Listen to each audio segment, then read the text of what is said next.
Hello students, welcome to Mathswell YouTube channel.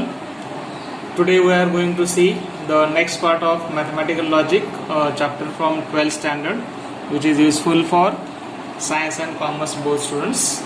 So now let's go for the next part of this topic. We are going to see some more terminologies.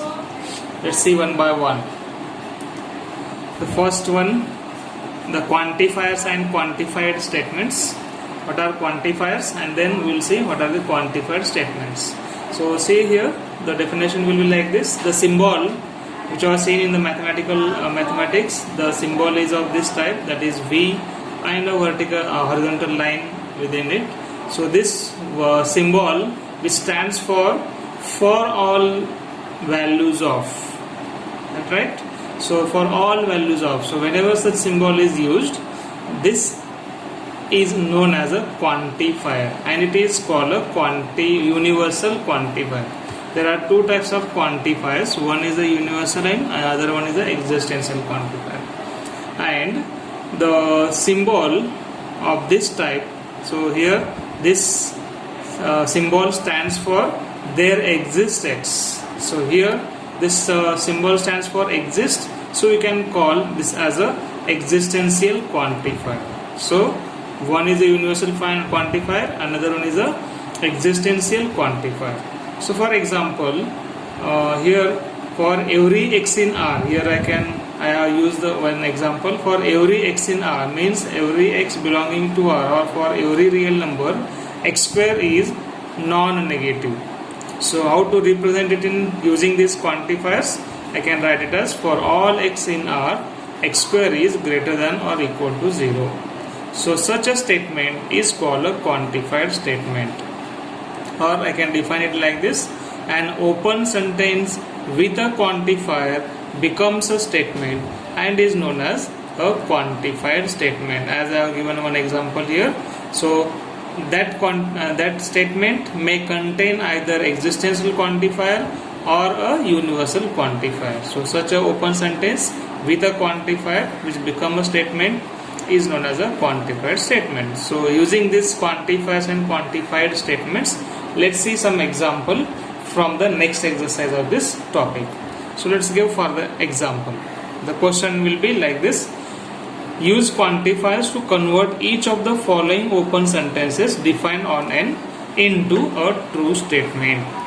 So here you are given one example. The equation is given that x square plus 3x minus 10 equal to 0.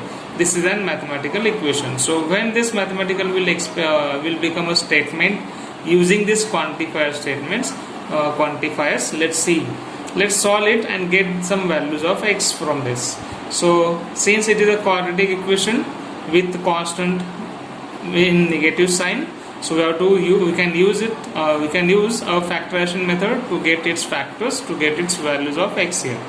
So factors of minus 10, maybe 5 2s are or 10 1s are, but here since constant term is negative, we have to choose that factor whose difference is 3. So here 5 2s are 10, difference of 5 and 2 is 3, so I can put positive sign to the this greater one, so that we can split the middle term as x square plus 5x minus 2x minus 10 equal to 0. This is in this way I have split the middle term as 5x minus 2x, and then we know the remaining part. Just take the common from the first two and last two terms, x times x plus 5 minus 2 times x plus 5 equal to 0. So we have these two factors, x plus 5 and x minus 2. The product of these two factors is 0. So equating them to 0, we have the values of x as x equal to minus 5 or x equal to 2.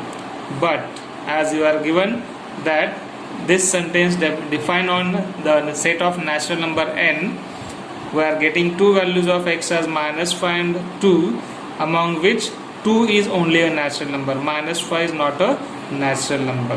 Hence we can say the quantifier statement as there exists x equal to 2, which is a natural number, means there exists a natural number 2 such that x square plus 3x minus 10 equal to 0. So this is known as a quantified statement, and here the quantifier used is existential quantifier. So in case of existential quantifier, that value of x will satisfy, at least one value of x will satisfy that equation. So we can say here for x belonging to, that is x equal to 2, which is in n, that is set of natural number, such that x square plus 3x minus 10 equal to 0. This is known as a quantified statement, and it is a true statement. This quantifier, the existential quantifier, makes the statement x square plus 3x minus 10 equal to 0 true statement, right? So let's go for the next question.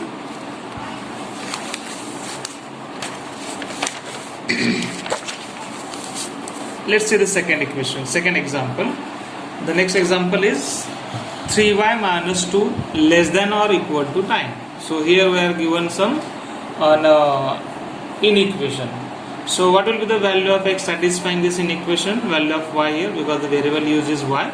So you can take this minus 2 to the right, will become 9 plus 2. 9 plus 2 is 11. So this gives us y is less than or equal to 11 by 3. So again, as we are given that we are going to write a statement, quantify statement using the natural number. So y is less than or equal to 1 by 3, 11 by 3 means it gives us the natural values of y as 1, 2 and 3, as 11 by 3 will be greater than 3, right? So we need the values less than or equal to 11 by 3. So I can take the values of y as 1, 2 and 3. So I can say there exists y which takes values 1, 2, 3 as a natural number, such that this 3y minus 2 less than or equal to 9. So these values of y makes this open sentence a true statement, and which is a quantified statement because we are using this symbol, there exist. Okay, hence it is the required answer, that quantified statement which is a true statement. This values of y makes this open sentence a true statement. Next, see, the next one is n square is greater than or equal to 1. So here n square is greater than or equal to 1, where n is a natural number again. So if you observe the squares of natural numbers, so which are the squares of natural numbers? Natural numbers are 1, 2, 3 and so on, counting numbers. So what are the squares of these natural numbers? They are square of 1 is 1, square of 2 is 4, square of 3 is 9 and so on. So how they are? Are they greater than or equal to 1? Yes, because 1 square is 1, 2 square is 4, 3 square is 9. So they are all greater than or equal to 1. So hence I can use here a universal quantifier, because where this inequation is satisfied for all natural numbers. So I can write a unique quantified statement, a true quantified statement as for all n in n, that is for all natural numbers n square is greater than or equal to 1, right? So this is a quantified statement, and this quantifier, there exists n in n, makes this open sentence a true statement. So it will be the required answer for this example. Now let's go for more examples. The question number 2 from the same exercise. You are given a set of numbers b, denoted by b, having the elements 2, 3, 5, 6 and 7. These are some natural numbers. Now the question is, determine the truth value of each of the following. The first one, we are given a quantified statement for all x in b such that such that x is a prime number. Means what we need to find here? We need to check whether the statement is true or false. So for that we go to this set b, whether any one of this statement, as here it is for all, means it is a universal quantifier, means for every value must satisfy this statement. So let us check whether 2 a prime number. Yes, we know 2 is a prime number. 3 is also a prime number. 5 is also a prime number. 7 is also a prime number. But what about 6?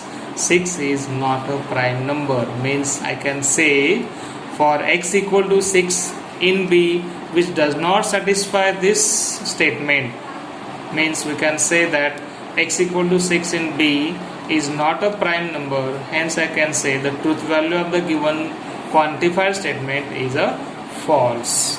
right? So that is the truth value of this statement. Now let's go for the second one. The example given is, there exists n in B such that n plus 6 is greater than 12. So let's check whether this quantifier statement satisfies this condition. So if you observe n in B, so there exists means at least one element, one member of this set B will satisfy this condition that n plus 6 is greater than 12. So here if you observe 2 plus 6, how much is 2 plus 6? It is 8, which is not greater than 12. 3 plus 6 is 9, which is also not greater than 12. 5 plus 6, 11, which is not greater than 12. And so 6 plus 6 is 12, which is also not greater than 12, but it is equal to 12. And one value, that is 7, which gives us 7 plus 6 equal to 13, which is greater than 12. So as I said, since it is an existential quantifier used here, so there must be at least one value of n which satisfies this condition. So I can say, since x equal to 7, 7 a member of B, x equal to 7 in B satisfies the condition that n plus 6 is greater than 12, hence I can say the given truth value of the given quantifier statement is true, right? So let's go for the next one. The third one, the statement given is, again, for all y in B such that y minus 5 is a natural number. So let's go for it. So see the set B. Set B contains the numbers 2, 3, 5, 6, 7. And now let's check for x equal element 2. 2 minus 5 is minus 3, not a natural number. 3 minus 5 is minus 2, is not a natural number. 5 minus 5 is 0, is also not a natural number. 6 minus 5 is 1, which is natural number. So if you see here, the values of y, that is 2, 3 and 5, satisfy this condition. Y minus 5 is in n. So these three values, that is y equal to 2, 3 and minus 5, will give us y minus 5 is a negative number, which is not a natural number. So I can say that since for y equal to 2, 3 and 5, these are the three elements in set B which doesn't satisfy this condition, that the difference of these three numbers and 5 is not a natural number, is not satisfied. Hence I can say that the given statement is false. So I can say the truth value of the given quantifier statement is false. So these are the some examples from the exercise 1.5 which are also important as per the exam point of view. So you can just practice other examples of the same type. Okay, we have seen some terminologies which can be used to solve more example from this exercise. So hope everyone got this. Thank you very much.